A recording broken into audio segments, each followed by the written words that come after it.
A quarta temporada de Casamento às Cegas Brasil já tá disponível no catálogo da Netflix. E eu, como boa fofoqueira e espectadora desse reality show, já fui conferir os episódios disponíveis.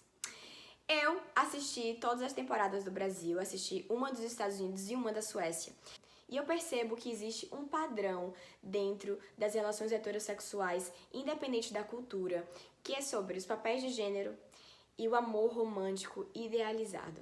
Casamento às Cegas é um programa que propõe solteiros desconhecidos se casarem em 30 dias com pessoas que eles nunca viram pessoalmente, fisicamente.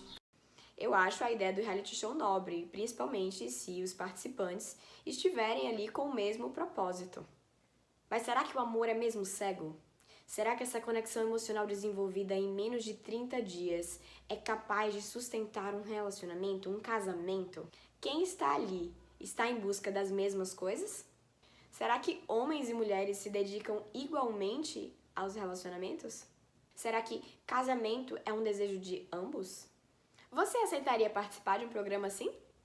O meu objetivo com esse conteúdo é apenas refletir sobre a desigualdade que existe dentro das relações amorosas, sobretudo as relações heterossexuais. De forma alguma eu pretendo generalizar homens ou mulheres ou relações heterossexuais. É claro, nós somos indivíduos, nós temos as nossas individualidades e existem homens e mulheres que fogem a esses estereótipos aqui que eu vou me referir no vídeo, mas existe sim um comportamento que está muito vinculado ao nosso sexo por conta das nossas construções de gênero. Oi, seja muito bem-vindo ao canal do Pensando e Fazendo. Eu sou a Lúlia e aqui eu compartilho ferramentas para a gente ter uma vida mais leve e potente. Eu partilho da minha jornada para poder auxiliar na sua, porque nós somos iguais e não estamos sozinhos. Meninos e meninas são educados de forma diferente. Se você for menina, você vai ser educada de uma forma X para desejar coisas X. E se for menino, você vai ser educado para ser X e desejar tais coisas. Então, os meninos são educados para serem o príncipe, salvador, e as meninas são educadas para serem as princesas que serão salvas por esses príncipes.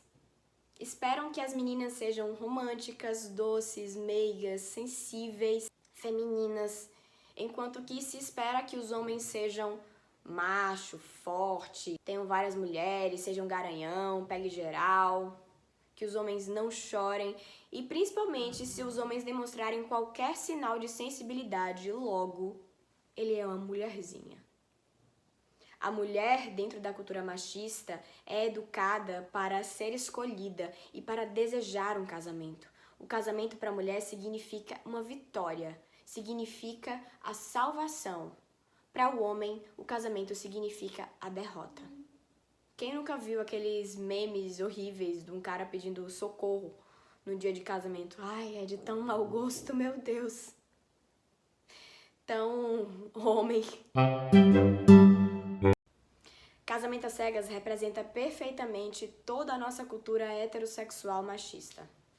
As mulheres muito bonitas, bem vestidas, bem cuidadas, realmente com a intenção de fazer aquela relação acontecer, algumas, né, obviamente. Algumas mulheres um pouco inseguras com a sua aparência física, a maioria delas com a carreira profissional estabilizada, bem-sucedida, e os homens.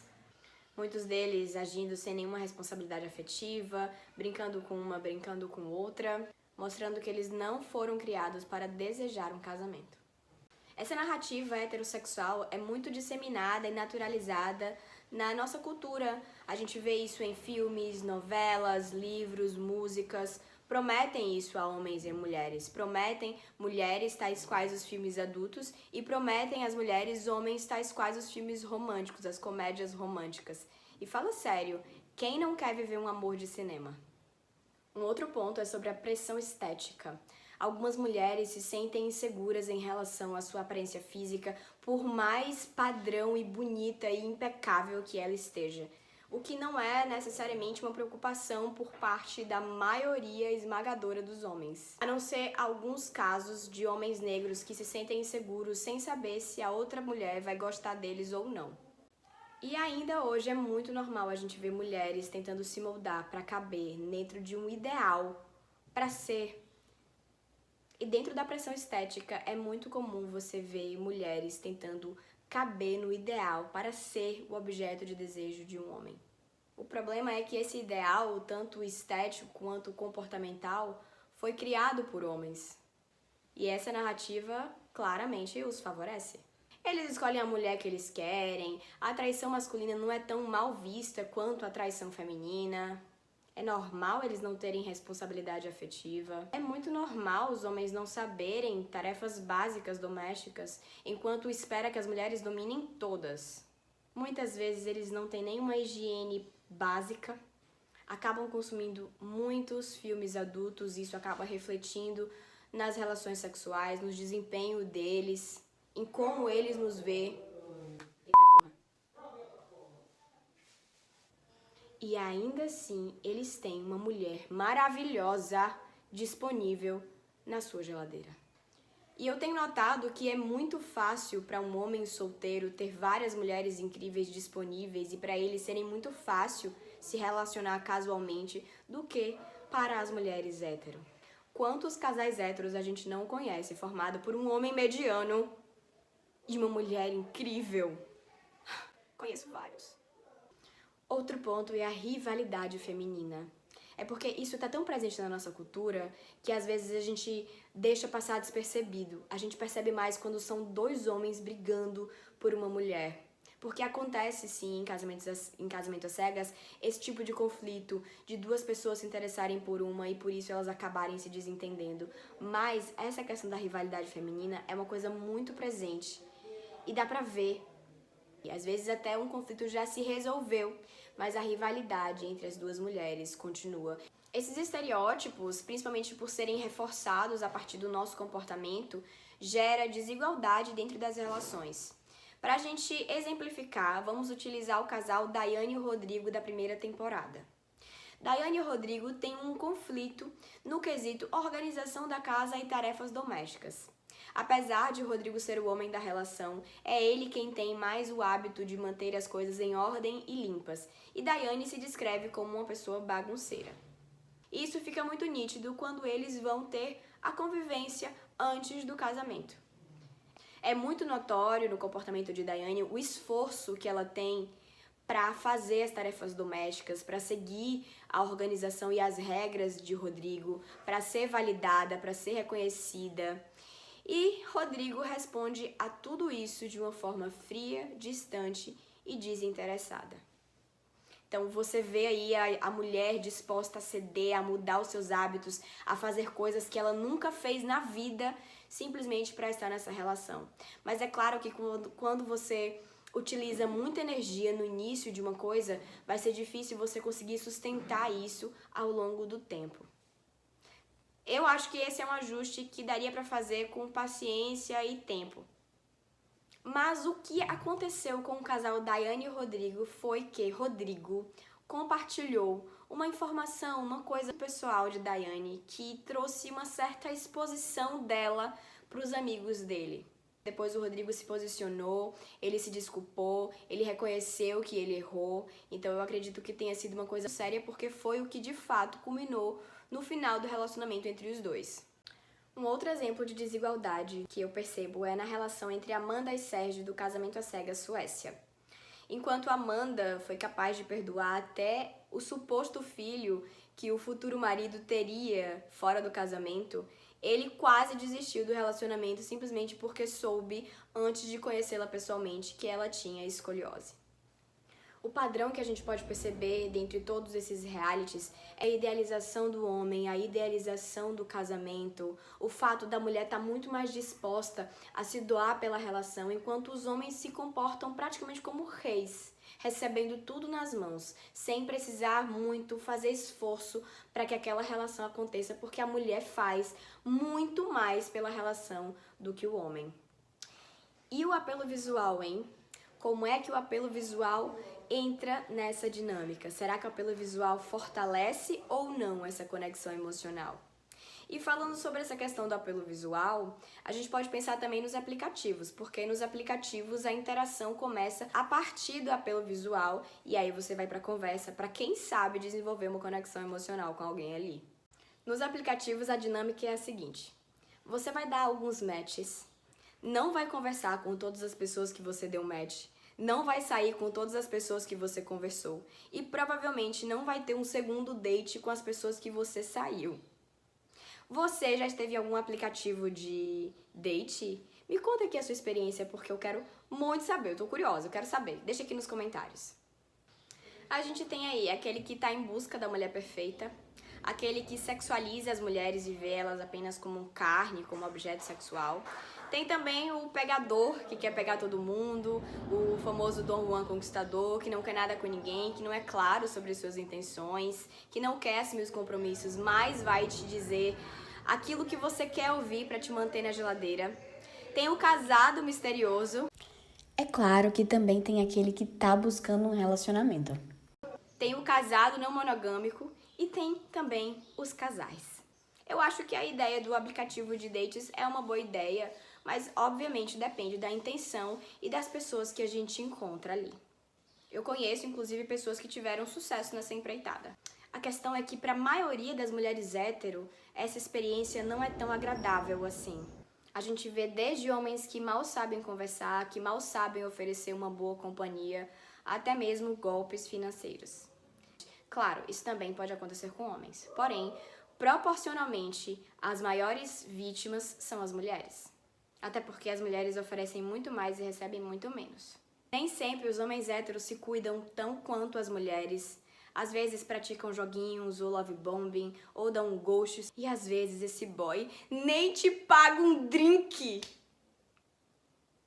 Dentro de um relacionamento heterossexual, eu vejo muito as minhas amigas e vejo isso como uma tendência, reclamando que os homens nunca tomam iniciativa para conversar sobre alguma coisa, muitas vezes omitem algumas situações ou informações, evitando o conflito, e nem sempre são carinhosos, muitas vezes não se importam com o prazer da parceira, e não se sentem tão responsáveis pela casa e pelos filhos, tal qual as mulheres. Isso é ou não é uma relação desigual? E mesmo assim os homens têm uma disponibilidade enorme de mulheres incríveis que basta eles quererem um relacionamento que eles conseguem com muito mais facilidade. É aquele lema, solteiro sim, sozinho nunca. E eu acabei sendo incentivada pelas histórias das minhas amigas dos dates de aplicativo, que acabei me aventurando nessa também. E claro, dei matches com muitos homens bonitos, mas eu posso garantir que beleza não põe mesa. Eu não sei quais foram os critérios que as minhas amigas utilizaram, mas para os meus critérios eu achei ruim. Eu não vejo os homens se dedicando para serem tão interessantes para as mulheres. Não é comum ver homens consumindo arte produzida por mulheres, desde literatura, poesia, música, cinema. Pelo contrário, a maioria dos homens consome muito mais produtos e arte produzido por outros homens. Quanto custa uma relação? A resposta para essa pergunta varia dependendo do seu sexo. O relacionamento romântico, no fundo, é uma conexão emocional. Mas você já parou para pensar o quanto isso nos custa? A quantidade de matches que a gente precisa ter em comum com outra pessoa para que um relacionamento genuíno possa florescer? Não vamos ser ingênuos. É claro que a gente precisa se sentir fisicamente atraído pela outra pessoa para, no mínimo, começar a existir um interesse sexual entre as duas partes. Ter interesses em comum, porque não, opostos não se atraem, opostos brigam. Ter um excelente diálogo, porque diálogo é tudo na relação. A gente precisa discutir a relação, a famosa DR, precisamos ajustar os pontos, ceder, tomar uma decisão, alinhar expectativas, poder falar como a gente se sente, poder se vulnerabilizar sem medo de ser julgado, ou sem medo da outra pessoa parar de te desejar porque tá vendo uma faceta tua que ela não gosta de repente. De poder mostrar os nossos defeitos e aceitar que o outro também não é perfeito. Ter química sexual, fazer coisas juntos, sair da rotina, ter tempo de qualidade juntos, criar esse tempo, essa experiência juntos. Criar essas lembranças juntos. E claro, tudo isso tem que ser recíproco e igualitário. Ainda que em alguns momentos você precise dar mais ou outros momentos a outra pessoa precise dar mais.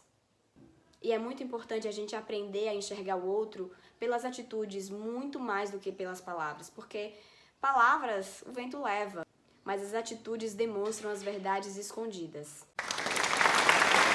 E se já é difícil a gente sincronizar isso com pessoas que a gente conhece Imagina com pessoas que a gente nunca viu na vida. Até porque essa fase inicial da conquista, ela é bastante idealizada. A gente esconde os nossos defeitos, a gente só fala das nossas qualidades, a gente só fala as coisas boas, a gente é paciente, amoroso, afetuoso, engraçado, divertido, porque a gente tá ali querendo conquistar o outro. Então a gente mostra realmente o nosso melhor pra ele. Agora, eu costumo pensar que a gente fica nas relações pelas coisas boas e vai embora delas pelas coisas ruins. É muito fácil aceitar as qualidades dos outros. Difícil mesmo é aceitar os defeitos.